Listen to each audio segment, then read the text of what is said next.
आपकी हिस्ट्री के सबसे पहले चैप्टर जिसका नाम है सोर्सेज ऑफ हिस्ट्री, इसके बारे में बात करने वाला। हर एक स्टैंडर्ड में हमने एक अलग तरह का इतिहास पढ़ा है, चाहे वो हमारा इंडिया और पाकिस्तान का वॉर ले लो। इस साल जो है पोस्ट इंडिपेंडेंस पीरियड के बारे में क्या पढ़ने वाले हैं। हेलो दोस्तों, कैसे हो आप लोग। तो दोस्तों मैं आपसे यह स्वागत करता हूँ आपके अपने गिरी ट्यूटोरियल्स के यूट्यूब चैनल पे। दोस्तों आज की जो मेरी वीडियो होने वाली है, वीडियो मेरे 9th स्टैंडर्ड के दोस्तों के लिए होने वाली है, जहां पर मैं आपकी हिस्ट्री के सबसे पहले चैप्टर जिसका नाम है सोर्सेज ऑफ हिस्ट्री, इसके बारे में बात करने वाला हूँ। इसके बाद मेरी 2 वीडियो और आएंगे और ये चैप्टर जो होगा हमारा खत्म हो जाएगा। ठीक है, तो चलिए शुरुआत करते हो, समझने की कोशिश करते हैं इस चैप्टर में बेसिकली है क्या है सोर्सेज ऑफ हिस्ट्री। ये चैप्टर हम हमारे 6th स्टैंडर्ड से ही पढ़ते आ रहे हैं। 6th में पढ़ा हमने, 7th में पढ़ा है, 8th में पढ़ा है, 9th में भी पढ़ने वाले हैं हम, 10th में नहीं पढ़ने वाले हैं। ठीक है, तो क्या ये चैप्टर है, क्या अलग है इस चैप्टर में इस साल, थोड़ा सा वो चीज हम लोग यहाँ पे समझेंगे। उससे पहले मैं आपको बता देना चाहता हूं, अब तक जब भी हम हिस्ट्री पढ़ते हैं, हर एक स्टैंडर्ड में हमने एक अलग तरह का इतिहास पढ़ा है। हमने हमारे 6th स्टैंडर्ड में हमने एंशिएंट हिस्ट्री पढ़ी थी, जहां पे हमने हड़प्पन सिविलाइजेशन के बारे में पढ़ा था और अलग अलग डिफरेंट टाइप्स ऑफ सिविलाइजेशंस के बारे में हमने देखा था। वहीं जब हम मेडिवल पीरियड की बात करते हैं तो मेडिवल पीरियड में हमने बड़ी ऑब्वियस बात है राजा महाराजाओं के बारे में पढ़ा था, हमने वीर छत्रपति शिवाजी महाराज के बारे में पढ़ा था। सही बात है। वहीं जब मैं आपके मॉडर्न पीरियड में आता हूं तो मॉडर्न पीरियड में हम किसके बारे में पढ़ते हैं, हम मॉडर्न पीरियड जो हमारा वो 2 तरीके से आ जाता है। एक होता है प्री इंडिपेंडेंस वाला पीरियड और एक होता है पोस्ट इंडिपेंडेंस वाला पीरियड। अब सर आप बोलोगे सर ये प्री इंडिपेंडेंस वाला पीरियड क्या होता है और ये पोस्ट इंडिपेंडेंस वाला पीरियड क्या होता है। देखो सीधी सादी बात है, हम सभी से जानते हैं कि हमारा भारत देश जो था वो अंग्रेजों की गुलामी में था। ठीक है, 150 साल तक अंग्रेजों ने हमारे देश पे हुकूमत क्या जमाई थी। अब इन 150 सालों में अगर मैं बात करूं तो आजादी मिलने से पहले यानी 15 अगस्त 1947 से पहले भी हमारा एक बहुत अच्छा इतिहास था। ठीक है, और वहीं 15 अगस्त 1947 के बाद भी हमने एक इतिहास रचा। उन चीजों के बारे में हम मॉडर्न पीरियड में पढ़ते हैं। लेकिन सर ये प्री इंडिपेंडेंस और पोस्ट इंडिपेंडेंस मतलब क्या होता है, मतलब 15 अगस्त 1947 के पहले जो भी इवेंट्स हुए थे, चाहे वो क्विट इंडिया मूवमेंट हो गया, सॉल्ट सत्याग्रह हो गया, ठीक है, दांडी मार्च हो गया, ये सारे आते हैं हमारे क्या प्री इंडिपेंडेंस पीरियड में। सर पोस्ट इंडिपेंडेंस मतलब क्या होता है, 15 अगस्त 1947 के बाद जो भी हमारी लड़ाइयां हुई, ठीक है, जो भी सर्कमस्टांसेस हमने फेस किया, वो सारे आते हैं पोस्ट इंडिपेंडेंस पीरियड में। चाहे वो चाइना के साथ हमारा वॉर ले लो, चाहे वो हमारा इंडिया और पाकिस्तान का वॉर ले लो, चाहे वो बांग्लादेश की वजह से जो हमारी लड़ाई हुई थी, बांग्लादेश फॉर्मेशन में हमारी जो लड़ाई हुई थी इंडिया और पाकिस्तान की, उसके बारे में बात कर लो। ये सारी चीजें आपकी कहां पे आती है, ये सारी चीजें आपकी पोस्ट इंडिपेंडेंस पीरियड में आती है। तो अब तक हमने क्या पढ़ा है, हमने अब एंशिएंट पढ़ा है, हमने मेडिवल पढ़ा है, प्री इंडिपेंडेंस पढ़ा है। तो सर क्या इस साल हम पोस्ट इंडिपेंडेंस पढ़ने वाले हैं? हाँ, आपका जो अनुमान है वो बिल्कुल सही है। जी हाँ, हम इस साल जो है पोस्ट इंडिपेंडेंस पीरियड के बारे में क्या पढ़ने वाले हैं। तो उसके सोर्सेस क्या है, उसकी इंफॉर्मेशन हमें कहां से मिलेगी, इतिहास के बारे में हमें कैसे पता चलेगा, क्या क्या ऐसे जरिए जिनसे हमें ये जो खबर है ये खबर मिल सकती है कि हमारे पिछले इतिहास में, पिछले दिनों में जो इतिहास के पन्ने जो लिखे गए थे वो किस बेसिस पे लिखे गए थे, क्या चीजें थी, क्या कहानियां, उसके बारे में हम लोग क्या पढ़ेंगे। सबसे पहली चीज हमें we can study history from. अभी हमें हिस्ट्री समझ में कैसे आती है, हम हिस्ट्री पढ़ कैसे सकते हैं, हम हिस्ट्री पढ़ते हैं हमारे सोर्सेस। सर ठीक है, चलो सोर्सेस छोड़ दो। सबसे पहली चीज सर ये ही बता दो कि सोर्सेस होते क्या। चलो आपके लिए बस बता देता हूं कि सोर्सेस होते क्या। जब मैं बात सोर्सेस की करता हूं, सोर्सेस और कुछ नहीं होते। सोर्सेस अगर मैं बात करूं एक तरीके का जरिया होता है। ठीक है, जैसे फॉर एग्जांपल आपको और मुझे मिलाने का जरिया क्या है, आपका मोबाइल फोन, आपका यूट्यूब। ठीक है, जिससे आप मुझ तक पहुंच पा रहे हो और मैं आप तक पहुंच पा रहा हूं, मैं आप तक, आप मेरे लेक्चर्स लेके पहुंच पा रहा हूं, मेरे 9th स्टैंडर्ड हिस्ट्री के लेक्चर्स लेके पहुंच पा रहा हूं। तो सोर्सेज मतलब क्या होता है, एक जरिया होता है कि जहां से हमें कोई भी चीज मिल रही है या फिर जहां से हम कोई भी चीज तक पहुंच पा रहे हैं। उसी तरीके से हमारे इतिहास तक पहुंचने का, हमारे हिस्ट्री तक का इंफॉर्मेशन पाने का जो जरिया है वो कौन सा, आपका रिटर्न सोर्सेज है। पहला रिटर्न सोर्सेज। रिटर्न सोर्सेज मतलब क्या, ऐसी कोई भी चीज जो हम हाथों से लिखे रहते हैं या फिर रिटर्न फॉर्म में होती है, जो लिखी हुई रहती है और उससे हमें इतिहास का इंफॉर्मेशन मिलता है, उसे हम लोग रिटर्न सोर्सेज बोलेंगे। मतलब सर थोड़ा सा समझा दीजिए, जैसे हमारी हिस्ट्री की टेक्स्ट बुक है, ये लिखी हुई है, ठीक है, इससे हम पढ़ते हैं और हमें इतिहास के बारे में पता चलता है, तो हमारे रिटर्न सोर्सेज होता है। फिर उसके बाद हम आता है ओरल सोर्सेज। ओरल सोर्सेज मतलब क्या होता है, हमने देखा है कई सारी कहानियां हैं, कई सारे पोएम्स हैं, कई सारी वीर गाथाएं, स्टोरीज हैं, ठीक है, जो हमें इतिहास के बारे में अलग अलग इंफॉर्मेशन देती रहती है। उस तरह के सोर्स को हम लोग क्या बोलते हैं, आपके ओरल सोर्सेज बोलते हैं। मटेरियल सोर्सेज मतलब क्या होता है, ऐसी कोई भी चीज हो गई, ऐसी कोई भी बिल्डिंग हो गई, ऐसा कोई भी फाउंटेन हो गया, ऐसी कोई भी थिंग्स हो गए, ठीक है, जो हमें इतिहास के बारे में बताता है, वो हमारा मटेरियल सोर्स होता है। फिर आता है आपका ऑडियो विजुअल। ऑडियो विजुअल मतलब क्या होता है, ऐसी कोई भी चीज जिसे हम सुन भी सकते हैं और देख भी सकते हैं। जैसे फॉर एग्जांपल मैं आपके सामने एक जो सोर्स हूं, ये एक ऑडियो विजुअल सोर्स है जो आपको हिस्ट्री के बारे में इंफॉर्मेशन दे रहा है, जो आपको इतिहास की कहानियां बताने वाला है आपके आपके 9th स्टैंडर्ड के हर एक लेक्चर में। ठीक है, तो ये क्या हो गया, ये आपका ऑडियो विजुअल सोर्स हो गया। ऑडियो विजुअल सोर्स यानी क्या हो गया, सीधी सादी भाषा में जहां पे आपको ऑडियो भी सुनाई देता और आप चीजें देख भी पाते, उसी को हम लोग ऑडियो विजुअल सोर्स क्या बोलते हैं। इतनी चीजें क्लियर हो गई होंगी मेरे ख्याल से कि आपका सोर्सेज होते क्या क्या तरीके से। फिर अब यहां पे हम बात करें, अब मैं बात आपकी ना एंशिएंट की करने वाला हूं, ना मैं मेडिवल की करने वाला हूं, ना मैं प्री इंडिपेंडेंस की करने वाला हूं, मैं बात आपकी पोस्ट इंडिपेंडेंस की करने वाला हूं। यानी आजादी मिलने के बाद हमारे साथ क्या क्या हुआ था, हमें क्या क्या चीजें देखनी पड़ी थी, हमें क्या क्या चीजें फेस करनी पड़ी थी, हमारे देश ने क्या क्या उन्नति की थी और कहां कहां हमारा देश पीछे हट रह गया था, उन सारी चीजों के बारे में हम पता करने वाले हैं। लेकिन जब मैं बात इतिहास की करता हूं, जब मैं बात हिस्ट्री की करता हूं, हमने देखा है कि इतिहास अपने आप में बदलता हुआ हमें दिखाई दिया है और हर लम्हे में हर समय जो आविष्कार है, जो टेक्नोलॉजीज है, वो भी बदलते हुए दिखाई दी है। ठीक है, तो साथ ही साथ लोगों का जो माइंडसेट है वो भी चेंज होता हुआ दिखाई दिया। तो जब हम पोस्ट इंडिपेंडेंस पीरियड में जब हम इतिहास के बारे में पढ़ रहे हैं, सिर्फ हम पूरे देश को लेकर चलेंगे नहीं, देश को अलग अलग लेवल पे हमने डिवाइड किया है। सही बात है, हमें रीजनल लेवल की हिस्ट्री को भी ध्यान में रखना पड़ेगा, स्टेट लेवल की हिस्ट्री मतलब एक राज्य के लेवल पे भी हिस्ट्री हमें ध्यान रखनी पड़ेगी, साथ ही साथ नेशनल लेवल मतलब पूरे देश में क्या चीजें चल रही थी वो भी हमें ध्यान रखना पड़ेगा, और साथ ही साथ इंटरनेशनल लेवल पे भी क्या क्या चीजें चल रही उनको भी हमें ध्यान में लेके चलना पड़ेगा। क्या सर ये चीज करना जरूरी? हाँ, ये जरूरी है। जब हम इतिहास पढ़ रहे हैं तो इतिहास में अगर कोई भी इवेंट हो रहा है तो कहीं ना कहीं वो इवेंट अगर हो रहा है, अगर वो कोई चीज हो रही है तो कहीं ना कहीं उसका असर किसी और चीज पे भी पड़ता है, उसका असर किसी और भी चीज पे पड़ता है जिसका रिजल्ट कुछ और निकल के आता है। जैसे इंटरनेशनल लेवल पे अगर दो अलग अलग देश है जिनके बीच में लड़ाइयां हो रही है तो हो सकता है उसका जो असर है वो हमारे देश पे नहीं पड़ेगा, बट ऑब्वियसली पड़ेगा, ट्रेडिंग सिस्टम पे हमारे पड़ेगा। ठीक है, हमारे डिफेंस सिस्टम पे भी उसका असर पड़ सकता है कि नहीं पड़ सकता है। तो हमारे इतिहास हमारे इवेंट्स में कुछ असर पड़ा, तो जब हम हमारे इतिहास को कब अच्छे से लिख पाएंगे, जब हमें इंटरनेशनल लेवल की हिस्ट्री की हमें एक अच्छी खासी नॉलेज रहेगी तभी हम लिख पाएंगे। अगर हमें इंटरनेशनल लेवल की हिस्ट्री के बारे में अच्छा नॉलेज नहीं रहेगा तो हम क्या नेशनल लेवल के बारे में प्रॉपर्ली लिख पाएंगे? अगर मुझे नेशनल लेवल की क्या इवेंट्स हुए थे उस टाइम पे अगर उसके बारे में प्रॉपर नॉलेज नहीं है तो क्या मैं स्टेट लेवल पे लिख पाऊंगा? नहीं लिख पाऊंगा। क्या मैं रीजनल लेवल के बारे में पे लिख पाऊंगा? नहीं लिख पाऊंगा। तो जब कभी भी हम एक मॉडर्न हिस्ट्री के बारे में पढ़ते हैं तो हमें हर एक लेवल मतलब regional level, state level, national level, international level पे क्या क्या चीजें चल रही है, क्या क्या चीजें परफॉर्म की जाती है, उन सभी चीजों के बारे में हमें जानना क्या जरूरी बन जाता है यहाँ पे। ठीक है, अब आगे बात करेंगे हम रिटर्न सोर्सेज के बारे में। क्या मैं रिटर्न सोर्सेज सिर्फ आपके में पोस्ट इंडिपेंडेंस पीरियड के बारे में बात करें? जी हाँ दोस्तों, आज की जो मेरी वीडियो होने वाली है वीडियो टोटली जो डेडिकेटेड है वो पोस्ट इंडिपेंडेंस की हिस्ट्री के बारे में होने वाली है। ठीक है, चलिए देखते हैं।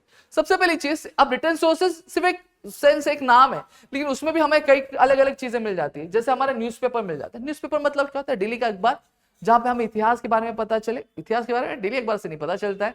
1947 के बाद कई सारे आपकी प्रेस थी, उससे पहले भी न्यूज़पेपर्स थे। ठीक है, अब उन न्यूज़पेपर में क्या लिखा जाता, जो भी इवेंट्स होते थे, जो भी लड़ाइयां होती थी, जो भी घटनाएं होती थी, वो सारी चीजें लिखी जाती थी।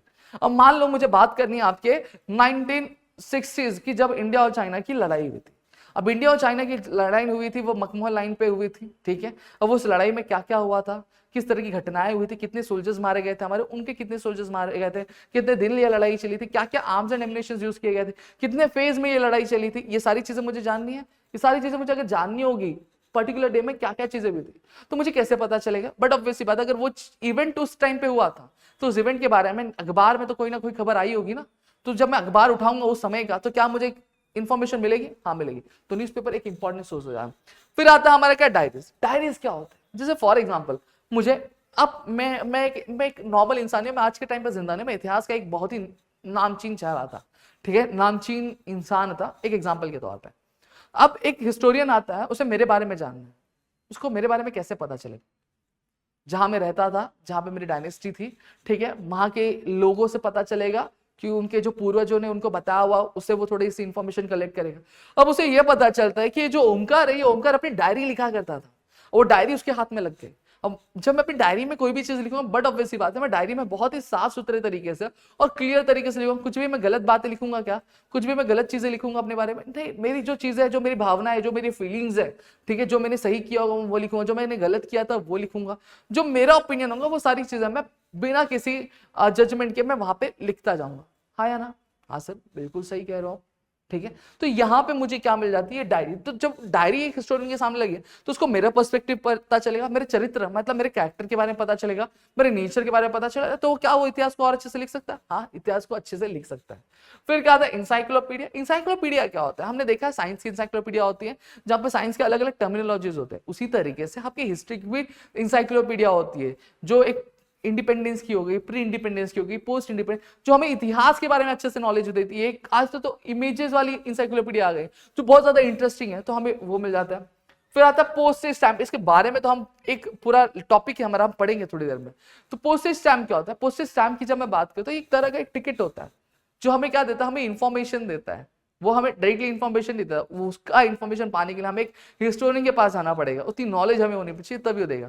फिर डॉक्यूमेंट इन आर्काइव्स। आर्काइव्स क्या होता है थोड़ा सा समझेंगे। जैसे एक बैंक होता है, बैंक में हम क्या कहते हैं, पैसे जमा करते हैं। उसी तरीके से आर्काइव एक ऐसी जगह होती है जितने भी हमारे हिस्टोरिकल डॉक्यूमेंट होते हैं वो उस जगह के प्रिजर्व करके रखे जाते हैं, ठीक है। जो भी हमारे मराठा डायनेस्टीज में, ठीक है, मुगल डायनेस्टी में जो भी लेटर्स लिखे गए थे, जो भी ऑर्डर्स दिए गए थे, वो सारे जो डॉक्यूमेंट जो आज मिले हमें और उन्हें हम प्रिजर्व करके कहाँ पे रखते हैं, हम आर्काइव्स में रखते हैं। पीरियोडिकल्स मतलब क्या? देखो नाम में दिया पीरियड्स। पीरियड्स मतलब एक पर्टिकुलर इंटरवल के बाद कुछ जब बोलते हैं डॉक्यूमेंट आते हैं, ठीक है, कुछ नोट्स आते हैं, तो उन्हें हम पीरियोडिकल्स बोलते हैं, जो हमें अलग अलग इंफॉर्मेशन देती है। मैगजीन समझ लो उसी तरीके से।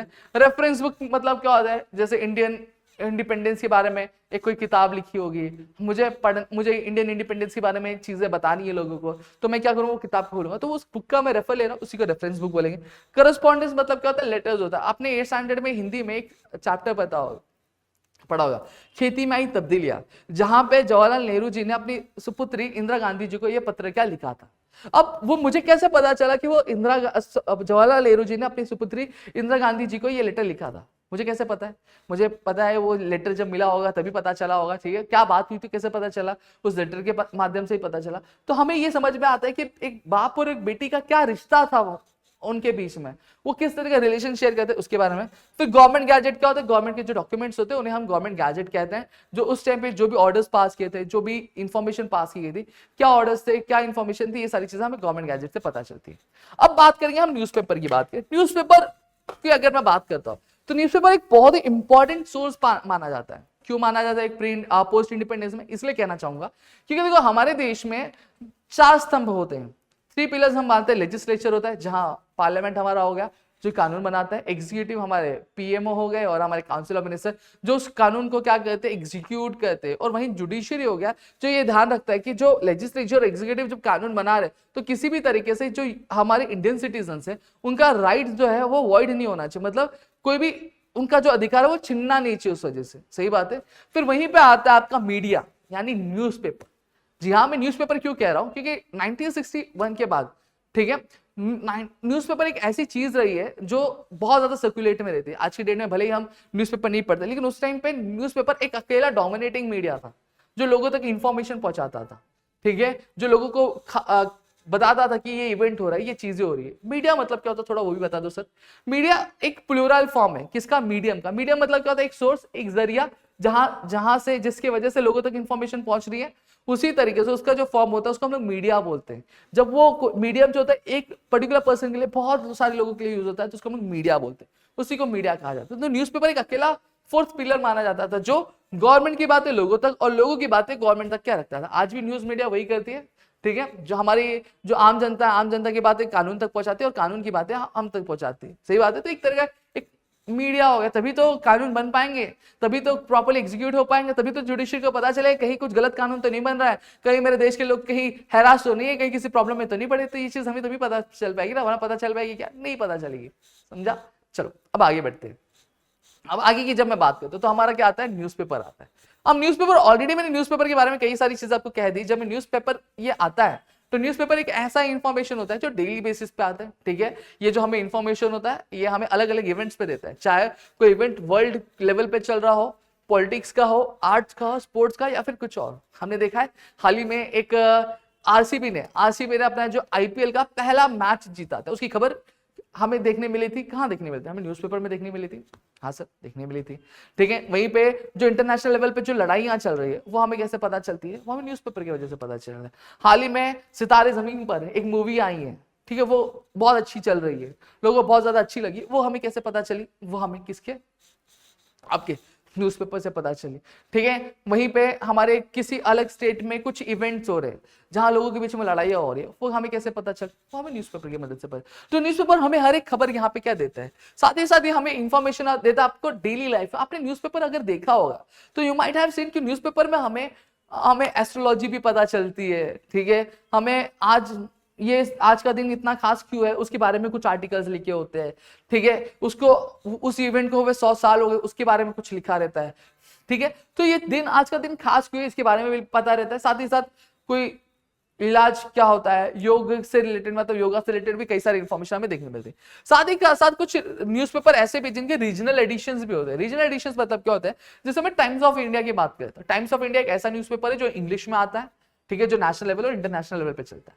वहीं पे जब मैं एक इंडियन की बात करता हूं तो हमारे देश में कई सारी भाषाएं, देयर आर मेरी डाइवर्सिटी। ठीक है, और उस डाइवर्सिटी की जब मैं बात करता हूं तो उस डाइवर्सिटी में हम कई सारी भाषाएं बोलते हैं, कई सारी भाषाएं हम कहते हैं। ठीक है, जैसे अब हिंदी की बात करूं तो हिंदी में अब कुछ लोग हैं जिनको इंग्लिश नहीं आती होगी, हिंदी बहुत अच्छे से आती होगी, तो उनके लिए उन्होंने नवभारत टाइम्स चालू किया। वही महाराष्ट्र में जब बात करूं, there are many peoples who speak Marathi. ठीक है, तो उनको मराठी लैंग्वेज बहुत अच्छे से आती है, उनको हिंदी उतनी अच्छे से नहीं आती, इंग्लिश उतनी अच्छे से नहीं आती, तो उनके लिए उन्होंने क्या चालू किया, मराठा टाइम्स चालू किया। तो देखो हर एक लेवल पे ध्यान रखते हुए उन्होंने न्यूज़पेपर चालू किया ताकि हर एक इंसान को इंफॉर्मेशन क्या मिल सके। साथ ही साथ कुछ जो न्यूज़पेपर्स होती है वो क्या, कुछ एक्स्ट्रा पेजेस, मतलब कुछ सप्लीमेंट्रीज भी क्या इशू करती है, जहां पे कोई इवेंट को, कोई चीजों को वो डिस्क्राइब करती है। ठीक है, जैसे कुछ होते हैं जो साल भर में पूरा न्यूज कलेक्ट करते हैं और उसका पूरा एक जिस्ट जो होती है वो एक किताब के फॉर्म में साल के आखिर में पब्लिश करते हैं, उसे हम लोग सप्लीमेंट्रीज कहेंगे। ठीक है, अब include newsletter, party newspaper and magazines. Year ended pages shows important events of the year. साथ ही साथ जैसे ही साल खत्म होता है तो एक पेज ऐसा भी होता है कि पूरे 2025 में, 2024 में क्या क्या इंपॉर्टेंट चीजें हुई, क्या क्या देश में बदलाव हुआ, कि कहीं क्या, कौन सी नई पॉलिसी आई, कौन सी नई घटनाएं, इन सारी चीजों के बारे में हमें पता चलता है। तो ये हमारी क्या होती है, ईयर एंड पॉलिसी। मेरे ख्याल से न्यूज़पेपर के बारे में आपको हर एक चीज समझ में आ गई होंगी और ये पॉइंट्स आपको ध्यान में रखने। फिर आता है पीटीआई। पीटीआई क्या होता है, हमारा प्रेस ट्रस्ट ऑफ इंडिया। आपने देखा होगा कि जब कभी भी कोई न्यूज़पेपर में आर्टिकल आता है तो उसमें आपने देखा होगा कई बार जो हेडलाइंस होती है वो क्या मेंशन होती है, बाय पीटीआई, नीचे मेंशन होता है छोटा सा बाय पीटीआई। अब ये होता क्या, पीटीआई बेसिकली एक ऑर्गेनाइजेशन, एक इंस्टीट्यूशन जिनके जो न्यूज रिपोर्टर्स है वो दुनिया भर में फैले हुए हैं और वो दुनिया भर की जो खबरें हैं वो कलेक्ट करती है। और ये जो बाकी न्यूज़पेपर है वो क्या करती है, इनका सब्सक्रिप्शन लेके रखती है, इनको कुछ अमाउंट पे करती है उन खबरों के लिए, और जब वो खबरें अपने न्यूज़पेपर में प्रिंट करती है या फिर अपने पोर्टल पे डालती है तो वहां पे मेंशन करती है बाय पीटीआई। आप कभी ध्यान से देखना, आपको चीजें समझेंगे। ठीक है, पीटीआई क्या है देख लेते हैं। पीटीआई जो स्टार्ट हुआ था ईयर 1953 में स्टार्ट हुआ था और एक मेजर न्यूज सोर्स है, मतलब सबसे ज्यादा जो आपको सही खबरें मिलेंगी, इंफॉर्मेशन मिलेगी वो यहीं से आपको क्या देखने मिलने वाली है। साथ ही साथ पीटीआई आपको इंफॉर्मेशन देगा, न्यूज बताएगा कि अगर कोई इवेंट हुआ तो किस तरह का इवेंट हुआ था, क्या इवेंट हुआ था। साथ ही साथ उस इवेंट की आपको फोटोज भी प्रोवाइड करेगा, उसके ऊपर इंफॉर्मेशन जो होगी वो भी आपको, आर्टिकल्स भी आपको प्रोवाइड करता है इंपॉर्टेंट टॉपिक्स पर। साथ ही साथ ये आपके सिर्फ कोई पर्टिकुलर वॉर, लड़ाई के बारे में इंफॉर्मेशन नहीं कवर करता, ये आपके साइंस के बारे में भी, फाइनेंस के बारे में भी इंफॉर्मेशन कवर करता है। जहां पे देश में फाइनेंस में क्या बदलाव हो रहे हैं, क्या बजट आ रहा है, उस बजट का क्या असर होगा, किस क्षेत्र को सबसे ज्यादा बजट अलॉकेट हुआ, इन सारी चीजों के बारे में बात किया जाता है। साथ ही साथ क्या नए आविष्कार हो रहे हैं, साइंस में क्या नई तब्दीलियां हो रही, इन चीजों के बारे में बात की जाती है। फिर साथ ही साथ अब इसकी ऑनलाइन सर्विसेज भी, आप ऑनलाइन सर्विसेज मतलब आप जाओगे गूगल पे सर्च करो PTI, press trust of India, आप भी इसका सब्सक्रिप्शन लेके आप इनसे भी खबरें क्या देख सकते हो। फिर 1990s तक जो भी इनके ये होते थे, क्या बोलते थे, कंज्यूमर्स हुआ करते थे, जो क्लाइंट्स हुआ करते थे, उनको ये इंफॉर्मेशन कैसे भेजते थे, ये टेलीप्रिंटर से। आपने देखा होगा वो भागवान मूवी देखी होगी तो वह अमिताभ बच्चन लेके बैठते थे, ऐसा खट खट खट खट खट खट खट खट खट कर देते, और जब टाइप करते थे यहाँ से तो दूसरी तरफ कोई मशीन होती थी, वहां पे उसका नंबर डाल देते थे तो वहां पे वो टाइप होके क्या निकलती थी।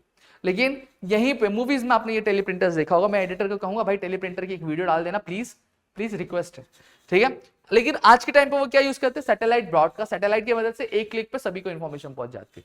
साथ ही साथ ये क्या useful for writing modern Indian history, और पीटीआई एक मेजर सोर्स है जो हमें हेल्प करता है कि मॉडर्न इंडियन हिस्ट्री के बारे में लिखने के लिए।